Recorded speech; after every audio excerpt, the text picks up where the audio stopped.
The forest floor was a tapestry of dew-kissed leaves, a symphony of chirps and rustles filling the pre-dawn air. Elias, a lone hiker, moved with practiced quietness, his boots barely disturbing the delicate ecosystem beneath. He'd been seeking solitude, a respite from the relentless clamor of city life. For weeks now, his only companions were the wildlife, the deer that grazed cautiously at the forest's edge, the birds that flitted through the canopy, the squirrels that chattered from their perches. He felt a profound connection to them, a sense of belonging he rarely found among humans. Today, however, felt different. An unusual stillness permeated the air. The usual morning chorus was subdued, replaced by an almost reverent silence. As he rounded a bend in the path, Elias noticed at first a small, intricately woven nest, not of twigs and mud, but of vibrant wildflowers, carefully placed at the base of an ancient oak. Within it, a perfectly formed acorn lay nestled, gleaming as if polished. Curious, Elias knelt, examining the delicate offering. It was unlike any bird's nest he had ever seen. The flowers were too vibrant, too consciously arranged. He continued his walk, but the anomalies multiplied. He found a squirrel, usually skittish, sitting patiently by a pile of polished pebbles, arranged in a spiral. Further on, a deer stood motionless, not grazing, but gazing intently at a small, crudely carved wooden figurine that resembled a human, placed on a mossy stump. Its posture was not one of fear, but of profound contemplation. Elias, a man of science and logic, initially dismissed it. Coincidence, random acts of nature. But the sheer number of these occurrences began to chip away at his rational mind. By midday, he stumbled upon a clearing where a family of bears, typically fiercely territorial, were gathered in a circle, their massive heads bowed towards a small, smoldering pile of dried berries and herbs, a clear, intentional sacrifice. The air hummed with a strange, almost spiritual energy. This wasn't just instinct, this was worship. He pulled out his phone, desperate to capture evidence, but the battery was dead. He felt a chill creep down his spine, a primal fear mingled with an almost intoxicating sense of discovery. What if the old fables were true? What if animals possessed a deeper understanding, a collective consciousness that humans had long since forgotten, or perhaps never understood? What if they saw us? He decided to test his theory. Finding a clear spot, Elias carefully arranged 3 smooth, flat stones into a small cairn. He then placed a single, bright red berry atop the highest stone. He hid behind a thick bush, camera ready. Minutes turned into an hour. Then, a small robin, usually oblivious to his presence, flew down. It didn't eat the berry. Instead, it carefully picked a tiny, iridescent blue feather from its own wing and placed it gently at the base of the cairn, then flew away. Elias gasped. It was a tithe, an offering.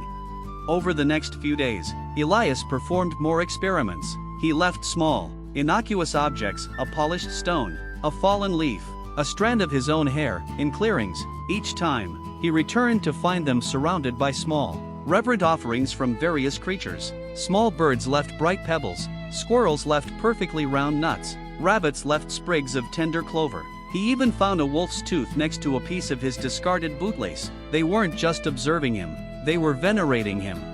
The realization hit him like a physical blow. Animals saw humans as gods, not in the sense of all-powerful creators, but as ancient, mysterious beings, unpredictable and powerful, who walked among them with strange powers and stranger intentions. They built rudimentary shrines, left offerings, performed rituals, all in a desperate attempt to appease, to understand, to gain favor from these enigmatic giants who strode through their world, the way humans might worship a distant, unknowable deity. The animals worshipped us. He thought about the vast clear-cutting, the pollution, the casual cruelty. To them, these were not acts of destruction, but unfathomable divine pronouncements. A clear-cut forest wasn't devastation, it was a sudden, violent rearrangement of the divine landscape. A forest fire wasn't an ecological disaster, it was an act of purifying fire from the gods. Hunting wasn't murder, it was a divine culling, a selective offering. They didn't understand the nuance of human malice or indifference, they only perceived the raw, undeniable power. Elias began to observe humans through this new lens. The jogger who ran through the woods, headphones on, oblivious.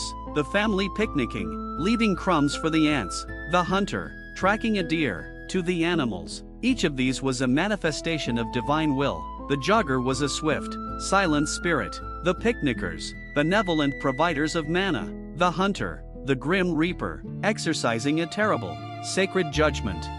The more he understood, the more the weight of it pressed down on him. This wasn't just a fascinating discovery, it was a profound, terrifying responsibility. He, Elias, was a god. Every human was a god, and they were all, collectively, utterly oblivious to the desperate reverence and fear they inspired. He tried to share his findings. He returned to civilization, his mind buzzing with revelation. He wrote frantic emails to scientists, anthropologists, zoologists. He posted on forums, trying to articulate the intricate web of animal worship he had witnessed. He was met with ridicule, skepticism, and pity. Old Elias has finally lost it. The comments read, "Too much time alone in the woods." Defeated, Elias retreated back to his cabin on the edge of the Blackwood.